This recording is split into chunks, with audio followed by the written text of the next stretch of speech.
It's with great honor for me to be able to introduce our luncheon speaker for today. He's enjoyed a career not like many others. He's legendary as a marketing and media mastermind that developed some of America's most successful direct response marketing campaigns. He's been the recipient of numerous industry awards for direct marketing, and his work has been featured on the Discovery Channel and other documentaries. His work also extends to doing pro bono work for Special Olympics and other foundations. I'm fortunate today to have Hollywood to help me with the introduction today. So can we roll the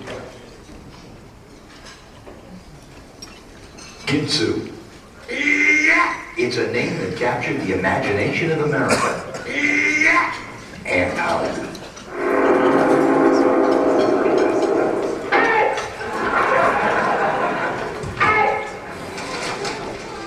Oh, nice.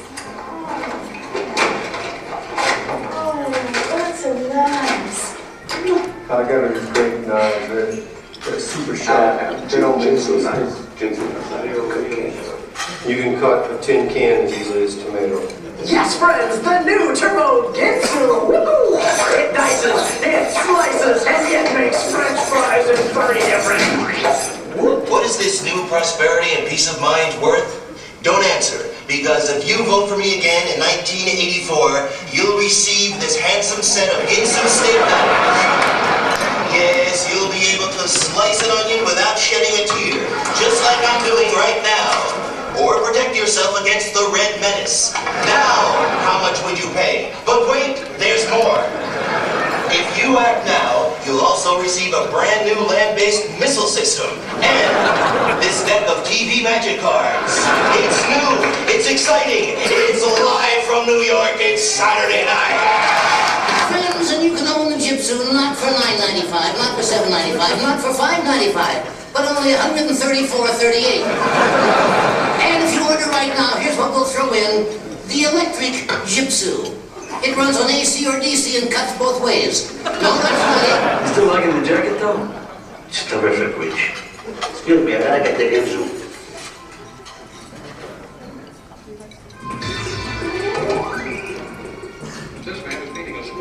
Why is this man painting in a tuxedo?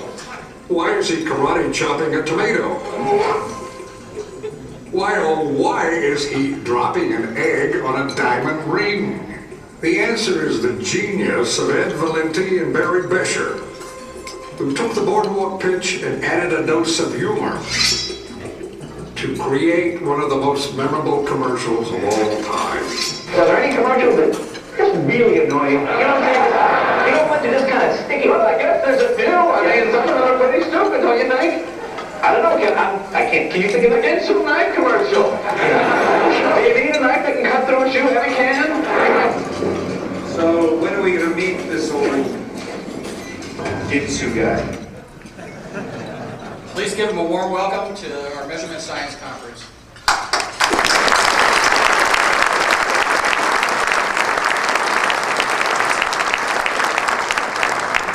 Thank you. You know, watching that video is always very frustrating for me because I know that when I die, they're going to imprint on my tombstone: here lies Ed Valenti, the man that gave the world the Ginsu knife. But wait, there's no more.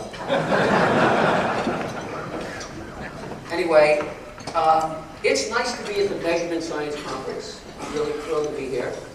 It's also nice to be in Los Angeles, where the fastest part of your daily commute is down your driveway, I hear. It's also nice to be in a land where most of the women have more plastic parts and old bricks than I'm blessed.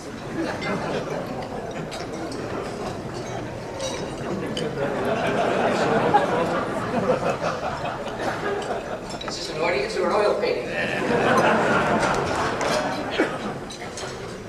A couple of housekeeping things. I'd like to pay a tribute to Diana Copeland for taking care of the arrangements for me during this conference. Her hard work is very much appreciated in making this possible. And also for surgically cutting up my appearance fee down to practically nothing without the use of a Ginsu knife. Thank you, Diane. I hate people who read my book and then use my advice on me. I'd also like to introduce my wife, Brenda, who has been with me for 36 years.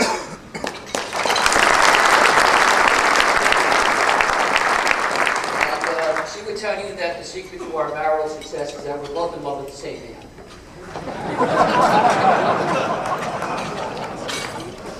Okay, so right now you may be wondering to yourself, what am I going to learn from the selling of a Ginsu knife and how is that going to help me? Well, it's been my experience that each and every one of you, this is not a money-back guarantee, it's just a personal guarantee, but each and every one of you will walk away today with something that you'll be able to use in your personal life, your business life, or both. But at the very least, I will help you double-click the refresh icon the way you think. Some 27 years ago, I decided that my contribution to humanity would be to sell the American public something they absolutely did not need, another set of knives. I made that decision out of youthful ignorance because first I had to establish a need where none existed. How do they do that? Well, my partner and I were a couple of green kids when we first started, and there were no presidents to guide us when we wrote those televised sales pitches. We had to create them as we went along. So we had some great successes and we had some embarrassing failures, but with each step forward or back, we learned something. And those lessons are what I call Ginsuisms. Now, what are Ginsuisms? They're a collection of back-to-basic business and personal life strategies that I've used successfully over the last 30 years to stay one step ahead of the crowd. Some of the Ginsuisms that I'm going to share with you today helped me take a knife that was made in Fremont, Ohio. That's right, the Ginsu did not come from Japan. Give it a totally made-up name, because it was a made-up name. It doesn't mean anything in any language. Create a clever commercial and take in $50 billion in sales. That's not bad for something the public didn't want or didn't need. Therefore, it's easy to see why Ginsuisms have been and continue to be the cornerstone of my success. And hopefully after today, one or two of them will belong to you. Now, one of my first Ginsuisms is a Ginsuism that I learned through experience, and that is, screen test everyone for the role that they will play in your life and in your business. Because, ladies and gentlemen, first impressions are as good as it gets. I believe that what you see in people the very first time you meet them is the best it's ever going to be. Why is that? Because at first everyone tries to make a good impression. We all remember that first date. But what happens is that over time, human nature kicks in, we get comfortable and complacent about our jobs and our relationships. For an example, in business, it's not that easy today to find good employees. Lots of companies ignore those negative first impressions and go ahead and hire someone with the hope that the person will improve. Statistically, they don't. In fact, most get worse. If you don't believe me, just walk in on a session of Congress. That's why I believe that first impressions are as good as it gets, and that's why I always rely on them when deciding who to work with, picking a partner, or hiring someone. Because I believe if someone isn't going to do all they can to impress me during an interview, for example, when there's pressure and incentive to do so, what can you expect when they get the job? So screen test everyone, and don't second guess your instincts, because your instincts are not guesses. They're reactions to your life experiences and your lessons. Sort of like the hard drive on your computer. Throughout your lifetime, you download this information, and then without even really realizing it, you call upon it when you least expect it. My instincts were right about my very first partner, Barry Besher. We were together for 30 years. I remember the first day that I drove down to meet him. I drove down to meet him in his Amco transmission franchise office, and I was driving this. Don't laugh, this was the car back then. A Datsun 240Z orange. Coincidentally, I parked it next to an identical orange Datsun 240Z, and it was Barry's. I got out of the car and I said, well, at least the guy's got some class. It didn't take me long to realize that Barry and I had a chemistry that worked, because we never thought in terms of if great things would happen to us, but just simply when great things would happen to us. As our friendship grew, I shared with Barry a nagging idea that had been sort of like a splinter in my mind. I was the NBC television executive handling most of the record offers that were coming out of New York at the time. Some of you gentlemen are old enough to remember K-Tel and Ronco. Yes? Every hit that's ever been recorded since the beginning of time for only $9.95. Well, I knew that these record offers had limited appeal, because if you didn't like rock, maybe you liked country. If you liked country, maybe you didn't like rock. And not everybody wanted Elvis Presley's greatest hits. So I said to Barry one day, in handling this business, boy, if we could find a product that had more universal appeal than record offers, we could probably make a lot of money. Create unlimited demand, make a lot of money, create brand recognition, and did I leave anything out? Oh yes, and make a lot of money. Well, all we needed was a product. Barry stumbled upon this at a home show. The pitchman claimed you could paint an average-sized room in just half an hour with no drips. The painters were flying out of the building faster than Vice President Cheney's quail hunting partners.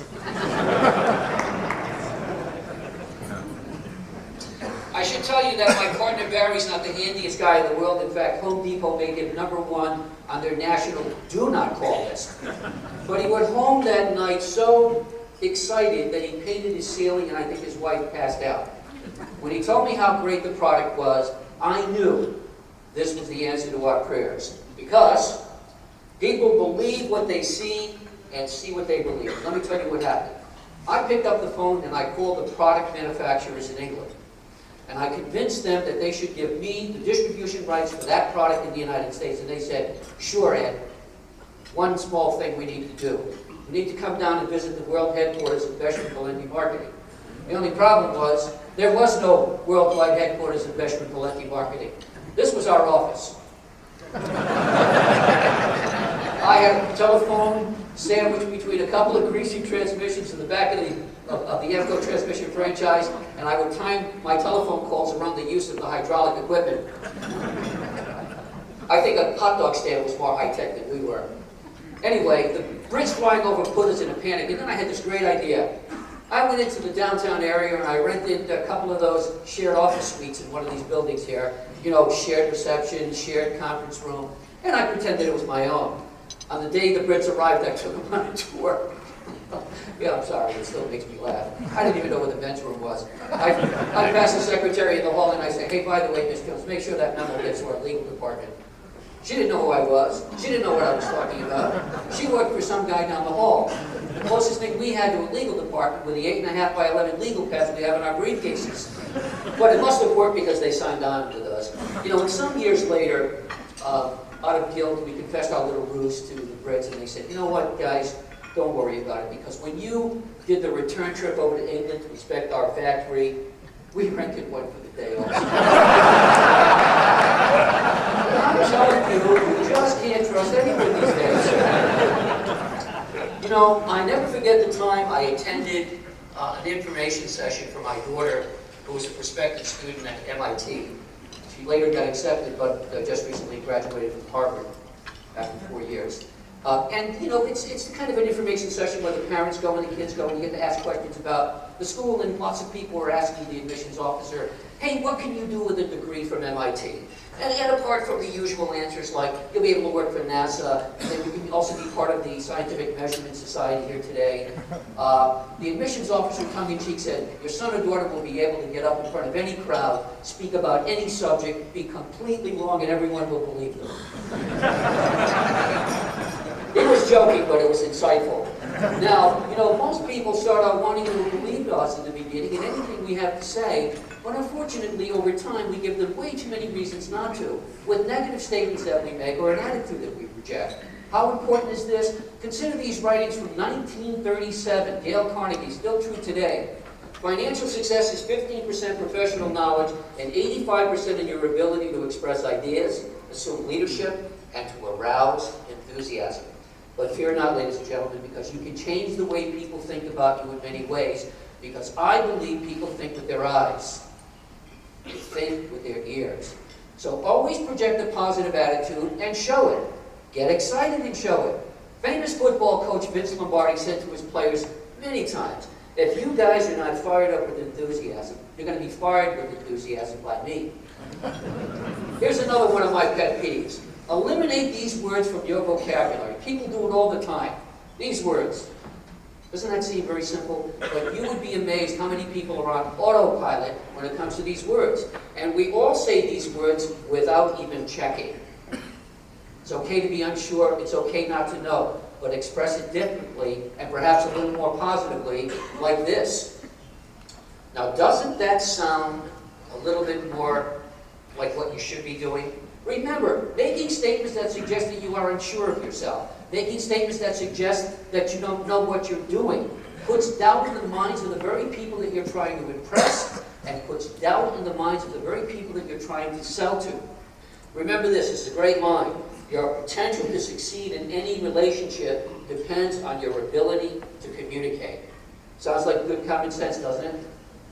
Common sense just isn't so common anymore. Getting back to the miracle painter. Now that we have the